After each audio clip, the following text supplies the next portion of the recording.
Welcome to the Rebbe's Lens, our weekly digest exploring letters of the Rebbe to try and familiarize ourselves with the Rebbe's perspective on various areas of life. And today, the topic of today's lesson is, it's called Army of God, Army of Hashem. But believe it or not, we're going to talk about the Rebbe's approach to chinuch, the Rebbe's approach to Jewish education. It should come as no surprise to anyone that the Rebbe was a big proponent of Jewish education, not just for children, but also for adults. This all really, this one of the first organizations that the Rebbe was tasked with heading, even by his father-in-law, the previous Rebbe, was called Merkaz Linyane Chinuch, the Center for Matters of Chinuch, for Matters of Education. And of course, all of Chabad's activities since the beginning have always been about education. Even back in Russia, under the guidance of the previous Rebbe, have always been about Jewish education. But specifically with regards to Jewish education for children, the Rebbe was very passionate. And this kind of came to a head. It kind of became very clear as time went on. And I'll explain what I mean. If you were to be a Chabad Chassid in the 1970s, okay, so you're just a classic, typical Chabad Chassid, or you're a nice Jew attending a Chabad house in the 1970s, you would see that things are rapidly shifting. I've heard the expression used that it was like a fire hose that wasn't getting turned off. It was just a ton coming from the Rebbe, whether it was wisdom from the Rebbe, but also the campaigns.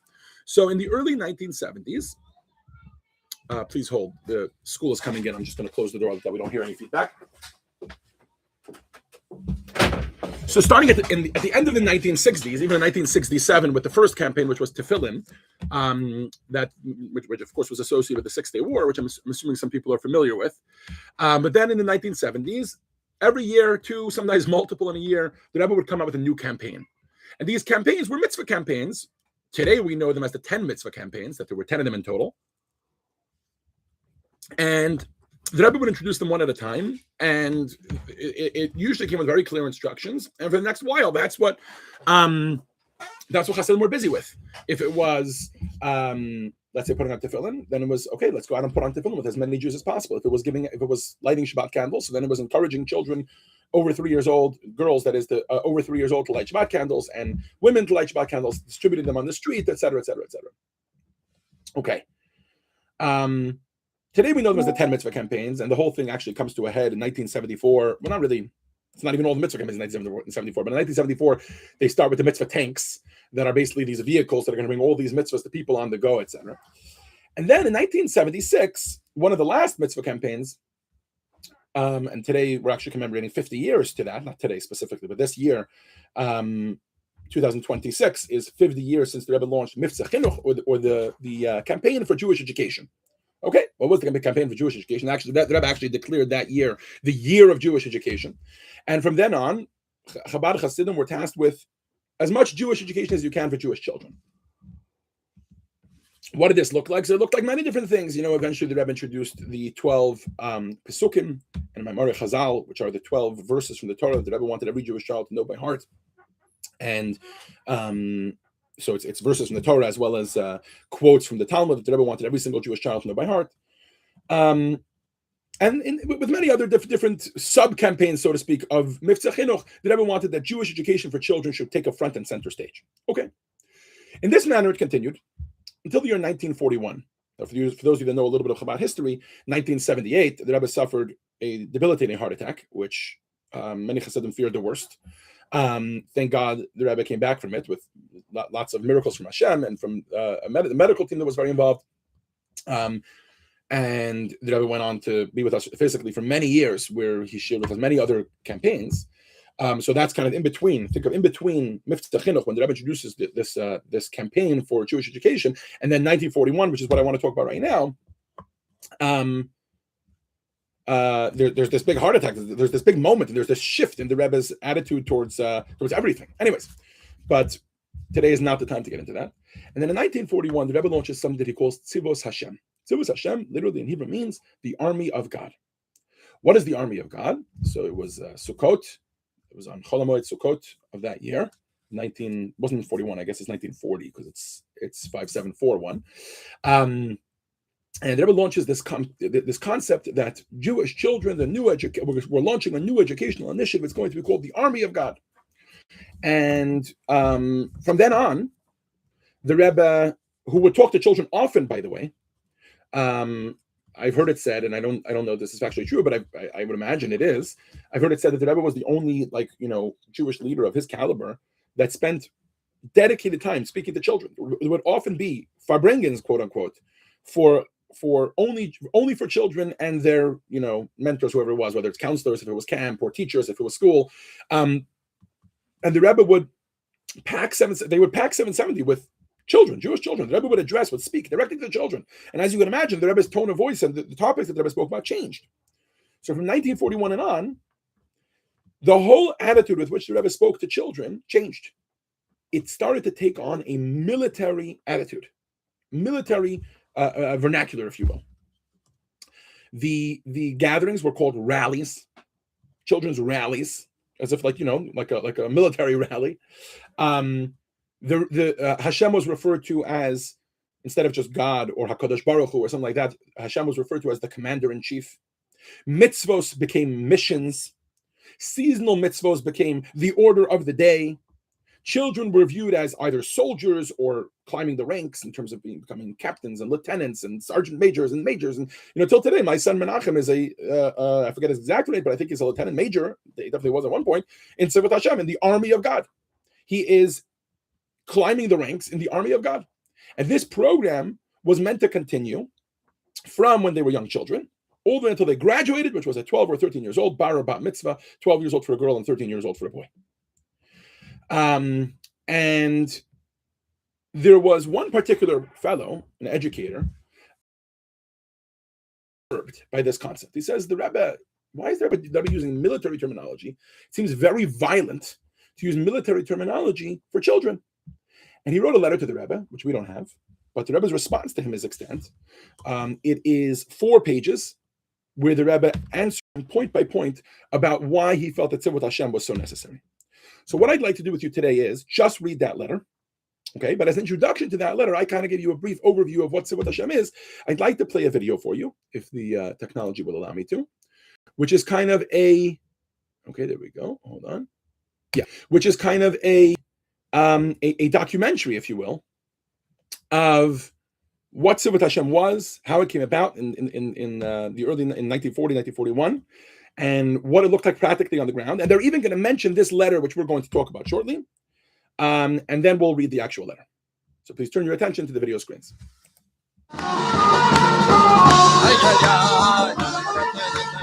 In 1980, Sukkot Tafshim Mem Aleph, the Rebbe asked that there should be a rally of children in 770 that he wanted to speak to them.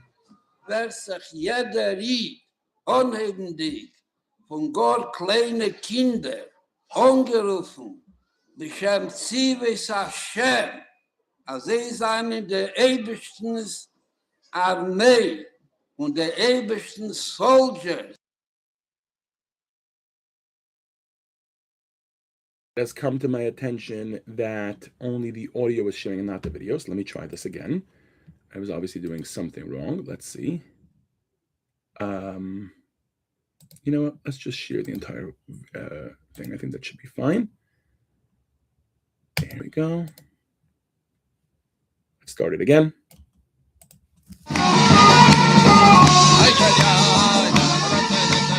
In 1980, Sukkot Tafshim Mem Aleph, the Rebbe asked that there should be a rally of children in 770 that he wanted to speak to them. Wer sich jeder riet, unhebendig, von Gott kleine Kinder, angerufen, Beshem Zivis Hashem, als sie seien in der ebersten Armee und der ebersten Soldiers und der ebersten Offizieren und die, was viel noch mit der Milchome, mit Nicht-Idigkeit, mit dem Jetzer, und dass es seine Armee, wie sie gewähnt, zum ersten Mal, wenn ihnen seinen angerufen geworden Zivis, Hashem, als jetzt in Beyad Romo, das wird sein ein leichter Nitzochen und ein größer Nitzochen und ein vollständiger Nitzochen.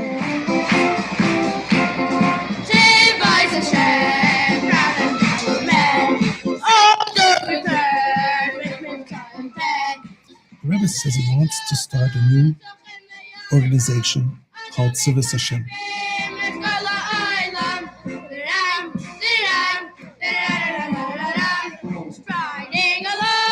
The purpose of Tzivos Hashem is that the kids should have missions to do and do extra learning of Torah and doing extra mitzvahs and getting their friends to do it.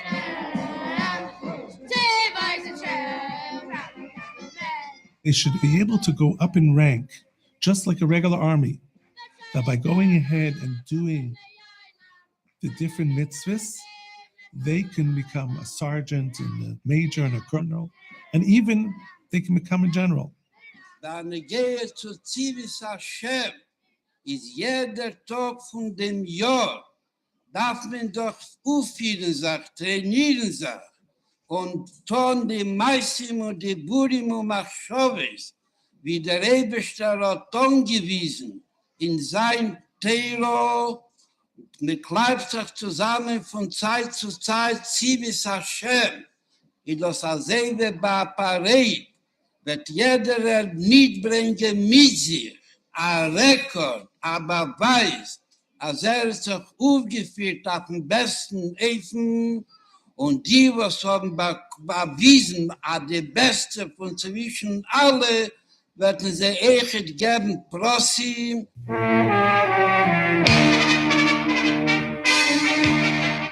Being that this was something brand new, really had its challenges. From day one, Rabbi Schoenberg Baumgarten was together with me. The Rebbe was involved in every single aspect of Tzivos Hashem, from the logo to the magazine, Mashiach Times. The Rebbe used to be Magia every single cover. There were sacks of mail coming in from all different types of communities. Kids were really, really excited.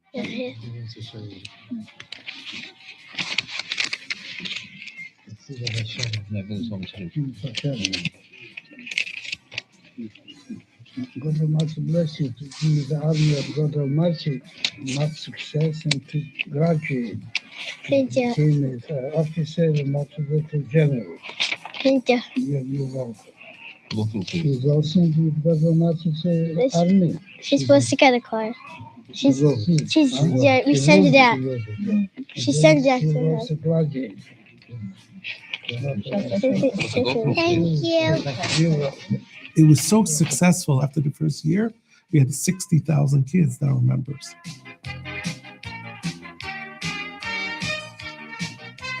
Meine Kinder sind Chayalim mit Tzivos Hashem, die Nalukim und Soren, mit Tzivos Hashem, so wir gebeten fangen, als ich von Vater Gott zum Rebbe, mit Wien Golan. Ich habe 8 Kinder gewesen, 8 und dann sind gestorben.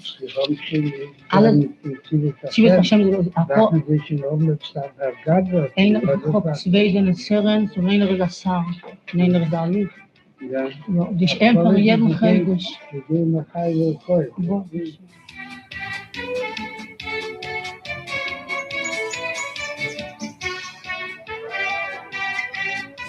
Kinder von Tzivos Hashem, Shem Shabbos baseball players. I've been a big supporter of Yerachmiel and Tzivos Hashem, and I would like to continue helping the big chizuk and Binyamin son. I'm a good friend of his, and He was also a member of Tzivos Hashem. Yes. God Almighty. Have you rank also the general or officer? Lieutenant.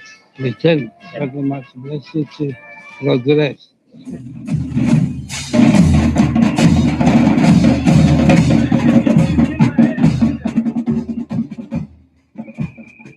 There was a rabbi in Queens who had written a letter to the Rebbe complaining about the idea of kids joining an army. They're going to have wars and they're going to fight with each other. The Rebbe wrote him back a 4-page English letter. The Rebbe said, I thought long and hard of what American children today are missing. What's needed today is Kabbalah's oil. Na was halt sich an Armee, a bisha se kumt on a pkudo, a se kumt on a Norder, as me darf ton, a die und die Sach, fragt me nicht kein Scheiles, und me sucht nicht kein Timing, und sie me versteht das ja oder nicht, ist zum alle Menschen erfüllten, de Pkudo, dem Order, von dem, was viel tun mit der Armee, weil das ist der Rebbe, weil das ist der Seide bei Jeden, als darf sein, nice Kedem Lenishma. I would go and visit the Rebbetzin whenever I was in New York. In the early years when the Rebbe just started Sivus Hashem, obviously we had children who had signed up and were involved. And she said to me, I know how it's working here in America, but how have the children reacted in London? And of course, I was able to tell her the great excitement and how keen the kids were to grow up in rank and what was happening. And her eyes just shone, and this huge smile came on her face. And she said, it was almost shyly, she said, my husband had a good idea, didn't he?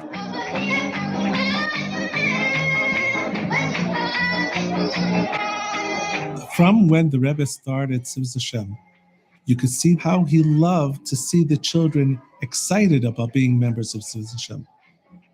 This was something that the Rebbe had put his heart and soul into. In our first brochure, we wrote, we want Mashiach today, and the Rebbe crossed it out, and the Rebbe wrote, we want Mashiach now. We want Mashiach now, we want Mashiach now, we want Mashiach now, we want Mashiach now, we want Mashiach now, we want Mashiach now, we don't want no way. Mashiach will be in the city, Mashiach will be in the city, we want Mashiach now, we want Mashiach now, we want Mashiach now, we don't want no way. We want Mashiach now, we want Mashiach now, we want Mashiach now, we don't want. The motto of Sivus Hashem is we want Mashiach now, because the kids are going to be the ones who bring Mashiach.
My apologies. It has come to my attention that I forgot to unmute the mic.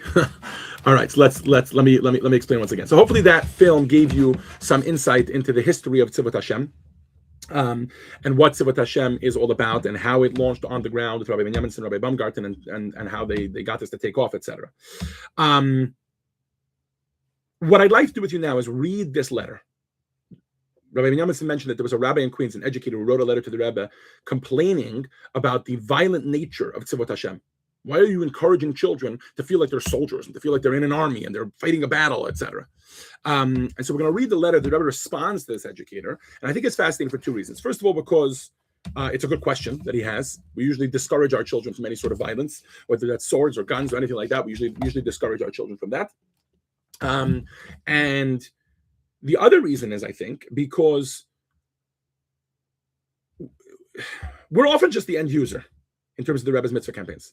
All we see is the Rebbe launching a mitzvah campaign, Hasidim running out on the streets, putting on tefillin people, etc. And maybe during a farbrengen, the Rebbe will explain the verses and why this is so important. Like tefillin, the Rebbe quoted a verse, V'yaru mimeka, that especially with the war in Israel at the time, the 6-day war, that tefillin on someone's head places a fear of God on them, and the enemies are afraid and will run away.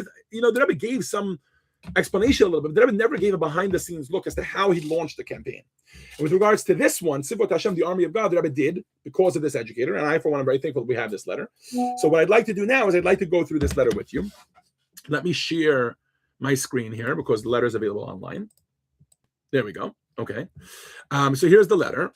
And for those of you that have the email, you have that link separately. If you hopefully you got a chance to print it out. I have it here in my book, which is called Letters from the Rebbe, which is available online. You can get it on Amazon. So just the historical, let's go through the history again. Where are we here? The Rebbe launches Tzivot Hashem in 1980. It takes about a year till it kicks off, as Rabbi Benjamin mentioned, 60,000 members. And then in December of 1981, the Rebbe gets a letter, but the Rebbe doesn't respond until the 26th of Teves, 5742, which is about a month later. By the grace of God, 26th of Teves, 5742, Brooklyn, New York, the Rebbe writes, greeting and blessing. This is my first opportunity to acknowledge receipt of your letter of December 15th, 1981. In it, after kindly paying tribute to the work of the Lubavitch movement, you express your reservations about the Tzivos Hashem campaign on the grounds that it is based on the glorification of the military and an aggrandizement of arms, wars, and battlefields. A letter is hardly the proper medium to explain fully the reasons that impelled us to introduce the establishment of the Tzivot Hashem organization, the purpose of which is to bring Jewish children closer to Torah and mitzvot, as I'm glad to note you fully recognize. Needless to say, it was done only after due deliberation, which I can only briefly outline in this letter. So the first point that it makes is, thank you for bringing this to my attention. Also, thank you for recognizing that I'm not encouraging violence. I'm only encouraging Torah and mitzvot. But I hear your concern, and I'd like to clarify, even though a letter obviously is only going to be able to do so much justice to this. To begin with, says the Rebbe, Tzivot Hashem, as you surely know, is not a foreign idea. It is first mentioned in the Torah in reference to God's hosts. So the literal translation of Tzivot Hashem, especially in certain contexts, is not the army of God. It is God's hosts, the hosts of God, if you will. And when the Jewish people are taken out of Egypt and brought to Mount Sinai, the Torah refers to them as Tzivot Hashem. That's the origin of the term. So he says, the Rebbe says, it is first mentioned in the Torah in reference to God's hosts who were liberated from Egyptian bondage. The term is clearly not used in the military sense. In that context there, you can see that very clearly. Rather, it indicates that the hosts who have been enslaved to Pharaoh to serve him were now God's hosts, free to serve God and God alone. Of course, the Torah does not glorify militarism, war, and the like. On the contrary, and here the Rebbe quotes the verse that we say every time we lift the Torah, right? We say, which means its ways are ways of pleasantness, and all its paths are peace. And as our sages declare, the Torah was given to bring peace into the world, and there is no greater divine blessing than peace, and much more in this vein. So, again, the Rebbe is divorcing himself from militarism and violence, even though his campaign seems to be promoting that. Okay, now, having said all that, the Rebbe wants to make it clear, and I think, especially in a post-October 7th world, this would be a very important thing to make clear, that the Torah is not against war. And here, I'll let the Rebbe's words speak for themselves. Parenthetically, with all the emphasis on pacifism, the Torah, from the root hora'ah, which means teaching, also provides guidance in situations where military action is necessary and prescribes the laws of warfare, as you are, of course, aware. To be sure, Rabbi Akiva's fame rests on his spiritual contribution, but there was a time when he found it necessary to be Bar Kokhba's arms bearer, as the Rambam Maimonides notes in his code. We just learned this in the daily Rambam at the end of the most recent cycle. In the Laws of Kings, where the Rambam, Maimonides is discussing laws of Mashiach. So he talks about Bar Kokhba, and how Bar Kokhba could have been, he was a potential Mashiach, had history played out differently, Bar Kokhba could have been Mashiach. For those of you that are not familiar with Bar Kokhba, obviously you can Google him, you can Google the Bar Kokhba revolt, and how he led the Jewish people in a revolt against the Romans at the beginning of the Common Era. In any event, the Rebbe is pointing out that Rabbi Akiva, who is usually championed as the Torah sage, the lover of peace, and all that, when it came time for war, he was the arms bearer for Bar Kokhba. In other words, he assisted. He became secondary to the military effort. In other words, the Rebbe is saying that, yes, Judaism is pacifist when we need to be pacifist. We don't like violence. We don't like war, but we are ready to defend ourselves when we need to. I don't want to turn this into a whole conversation about the fact, how pro-war Judaism is or isn't, and whether it's a war of defense or it's not a war of self-defense, et cetera, et cetera. I'm not going to get down that whole avenue. I recognize a lot of people are interested in that, especially in light of the October 7th war, but let's leave that on the side for now. Says the Rebbe, when the Tzivos Hashem was instituted recently, careful consideration was given to using a minimum of military trappings, and only such as would be consistent with the spirit of the Torah. For example, spying missions, which you mentioned in your letter as one of your objections, was categorically excluded. Furthermore, the whole campaign is limited to children of pre-bar mitzvah and pre-bat mitzvah age. The idea is that reaching that age, they become full-fledged Jews, and by then they will have had the benefit of the experience and will realize that it had served its purpose for them.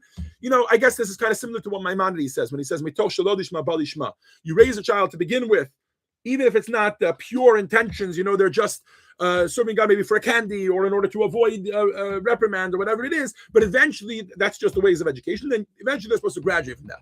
So the Rebbe is making it very clear here that the campaign is limited to pre-bar and bat mitzvah age, because at a certain point, a Jew has to own his Judaism.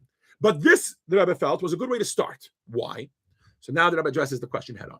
The question is, since the term Tzivot Hashem would seem to some people to smack of militarism, most likely the Rebbe is quoting his letter, that he used those terms. What were the overriding reasons that outweighed such reservations as you expressed in your letter? Could not the same results be achieved through other means or other methods? Which is, I think, the big question here. Yes, you can excuse and apologize your way, which one could say that till now that's what the Rebbe has been doing, away from the military aspect of it, but ultimately, couldn't you have found a different way to do it? Yes, it might achieve certain goals, but is this the only way to do it? And now, says the Rebbe, this brings us to the core of the problem. You're going to see that the Rebbe is going to actually make a point that this is the only way to do it. Let's see. Says the Rebbe, as an educator, you know that children need motivation, but that is only one aspect of the problem. The most important aspect, in my opinion, is in this day and age, is the lack of Kabbalat Ol, acceptance of the yoke, not only of Ol Malchut Shamayim, the yoke of the sovereignty of heaven, but also general insubmission to authority, including the authority of parents at home and of teachers in school, and the authority of law and order in the street. There remains only the fear of punishment as a deterrent, but that fear has been reduced to a minimum because there has in recent years been what amounts to a breakdown of law enforcement for reasons which need not be discussed here. Interesting how relevant this is even today, because a lot of law enforcement has been made weaker and weaker over time. But here we get to the crux of the problem. The Rebbe wants children to have what's known as Kabbalat Ol Malchut, accepting upon themselves the yoke of heaven.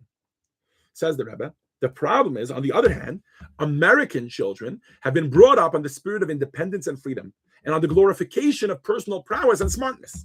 It has cultivated a sense of cockiness and self-assurance to the extent that one who is bent on mischief or antisocial activity feels that one can outsmart a cop on the beat and even a judge on the bench, and in any event, there is little to fear in the way of any punishment. The Rebbe is making a point here that is specifically relevant to Western children, but more specifically to American children, which is American children are brought up on the glorification of independence. Think of the messages that in today's pop culture we tell our children. You can be anything. No one can stop you. It's all up to you. The American dream. Even things like capitalism and self-enterprise and being an enterprising individual. We encourage children to think about their rights, the fact that they have a right to make of themselves anything they want to make of themselves. And we don't often talk about the obligations and the responsibilities and the discipline and the submission to authority that is also necessary in order to balance that other attitude, says the Rebbe. But as the Rebbe mentioned earlier, of course, for Judaism, that is needed because you need to have some self-discipline. As with every health problem, physical, mental, or spiritual, the cure lies not in treating the symptoms, but in attacking the cause, although the former may sometimes be necessary for relief in acute cases. Says the Rebbe, I'm not here to introduce a new law enforcement on the streets of New York. I'm not here even to teach parents how to be more disciplinarian at home. That would be treating the symptom. Says the Rebbe, but let's get to the cause, to the root of the issue. What is the root of the issue in the Rebbe's view? Since, as mentioned, the root of the problem is the lack of Kabbalat Ol. Again, that means accepting of the yoke of heaven. I thought long and hard about finding a way of inducing an American child to get used to the idea of subordination to a higher authority, despite all the influence to the contrary. In the school, in the street, and even at home, where parents, not wishing to be bothered by their children, have all too often abdicated their authority and left it to others to deal with truancy, juvenile delinquency, etc. So the Rebbe is looking for a change in the attitude, not a change in the results. The results, the Rebbe feels, will change on their own, as long as we can change the attitude and get children to accept on their own some sort of sense of higher discipline or discipline to a higher power, or submission to a higher power. This is where the military parallel comes in. I came to the conclusion, says the Rebbe, that there was no other way. And this is exactly the Rebbe's response to this educator who's saying, couldn't you have found another way? There was no other way than trying to effect a basic change in the nature through a system of discipline and obedience to rules which he or she can be induced to get accustomed to. Moreover, for this method to be effective, it would be necessary that it should be freely and readily accepted without coercion. So this is not a slam down from above. You must listen, as perhaps other educators took that attitude. Clearly that didn't work. You won't listen, we will reprimand you, we'll take away all your privileges, we'll even hit you at different times in history. But in other words, it's top down. You must accept what we say. Says Rebbe, no. Crucial detail here. The children themselves need to be accepting this authority upon themselves. The idea, says the Rebbe, itself is, of course, not a novel one. It has already been emphasized by the Rambam in the introduction to his commentary on Mishnayot, where he points out that although ideally good things should be done for their own sake, lishma, this is the Rambam Maimonides that I quoted earlier, it is necessary to use inducements with young children until they are old enough to know better. Thus, says the Rebbe, this is fascinating because I'm not aware of any I'm not aware of what this is, but the Rebbe is referencing it here. Thus, a pilot Tzivot Hashem was instituted. It immediately proved a great success in getting the children to do good things in keeping with the motto, Ve'ahavta l'reach kamocha, thou shalt love thy neighbor as thyself. Notice how the Rebbe emphasizes that even though it's a military movement, the motto is the opposite of military movement. It's love your neighbor as yourself. Coupled with love and obedience to the commander-in-chief of Tzivot Hashem, which of course is Hashem Elokei Tzivakot, the God of hosts. That's when God is referred to in a military term in the Torah. The Tzivot Hashem campaign. Okay, and now the Rebbe brings up a whole different point. I'm sure many of us are familiar with the fact that it doesn't take until children are 20 till they start having violent tendencies. Sometimes you see them children at the age of 2 or 3. You have some children that anytime they see a stick on the ground, they pick it up, it's a sword. Anytime they see a water gun, boom, they're shooting everybody around them. They have this tendency towards military and violence and all this sort of thing. I don't mean that they don't have, I'm not talking about children who have a psychopathic tendency, which is a whole different, that could be a medical issue where they don't feel compassion and they don't feel other people's emotions. I'm talking about just that they have a tendency towards violence. Says the Rebbe, the Tzivos Hashem campaign has a further reward, though not widely applicable to Jewish children attending Hebrew schools. This too has already been alluded to by our sages in their customary succinct way by saying, and this is a quote from the Talmud, here it is, from Shabbat 156a. The Talmud says that a person born with a violent nature should become a bloodletting physician or a shochet, which is a ritual slaughterer, or a moel, a circumciser, in order to give a positive outlet to a strong natural propensity. If I remember correctly, it's someone who's born under Mazel Maidim, which is under the horoscope of Mars or whatever it is. In other words, the Talmud says that if somebody is born with a tendency, a proclivity towards violence, there's ways of channeling that. In this instance, it's even a proclivity towards blood. There's ways of channeling that towards positive things, even in the area of blood. Says the Rebbe, the same thing can be applied to Tzivot Hashem. Thus, children that might be inclined to aggressiveness and hence easy candidates for street gangs and the like would have a positive outlet by diverting their energy in the right direction. This to me sounds a little similar to the concept of like the Boy Scouts or the Girl Scouts. They're trying to put them in a club and the club should be positive. And even though they're focusing on physical prowess, right? The Rebbe is trying to do a similar concept here. Don't join a gang, which is gonna glorify you for your violence. Instead, join Hashem's army, which will talk about sock punching the Yetzer Hara. You know what I mean? Or we'll talk about killing the evil inclination within you. And then what happens is this child actually channels, where are we here? Channels this attitude in the right direction. Okay, this brings us to the point that although the ideal of peace is so prominent in the Torah as mentioned, the fact is that God designed and created the world in a way that leaves man subject to an almost constant inner strife, having to wage relentless battle with the Yetzer Hara, evil inclination. There is no other word for it. It is a battle. Anybody who has a Yetzer Hara, which I imagine is everybody that is watching this live stream or even the recording afterwards, everybody knows it is a struggle. It is a battle. Indeed, the Zohar points out that the Hebrew word for bread, which is lechem, is derived from the same root that denotes war, lochem or milchama, symbolizing the concept of the continuous struggle between the base and sublime natures in man, whether he eats his bread as a glutton, in a way an animal eats its food, or on a higher level to keep the body healthy in order to be able to do what is good and right and according to the will of the Creator. This, concludes the Rebbe, is the only kind of battle that Tzivos Hashem are called upon to wage. By the same token, the only secret weapon they are encouraged to use is strict Shabbat observance and other mitzvot, which have been the secrets of Jewish strength throughout the ages. Now the Rebbe continues the facts on the ground, because this is already a year and a half into the campaign. This is the only kind of battle that Tzivot Hashem are called upon to wage. By the same token, the only secret weapon they are encouraged... Our experiences... I was just reading a paragraph up. Our experiences, says the Rebbe, with Tzivot Hashem, wherever the idea has been implemented, in the USA, in Canada, Eretz Israel, and in many other parts of the world, has completely convinced us of its most successful, positive results, with no negative side effects whatever. I can only hope that it would be adopted in other sectors outside of Lubavitch in growing numbers.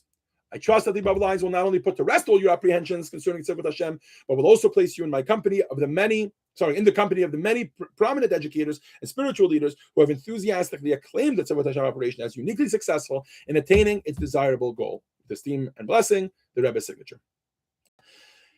I hope you enjoyed this letter as much as I enjoyed it originally. I want to apologize for the brief period that we had where I was talking and there was no audio. I'll hopefully afterwards go into the recording and cut that out. But either way, I hope you enjoyed this letter as much as I did, because to me, it's such a beautiful insight, both into the way that the Rebbe saw Judaism, Jewish education, etc., but also into the way that the Rebbe dealt with anything in life. Everything in life to the Rebbe was thought out. There was a system. There was a way to deal with it. There's an issue. There's a malady that you're trying to cure. Let's attack it at its root cause. Let's figure out what's wrong. Let's tackle it head on. And Tzivot Hashem, till today, with upwards of millions of children that have been through the system and graduated through the system in the 40-something years since, has been one of the most successful children's educational movements. I see it in my own children. With this, we'll conclude our weekly segment of the Rebbe's Lens, seeing the world the way the Rebbe does.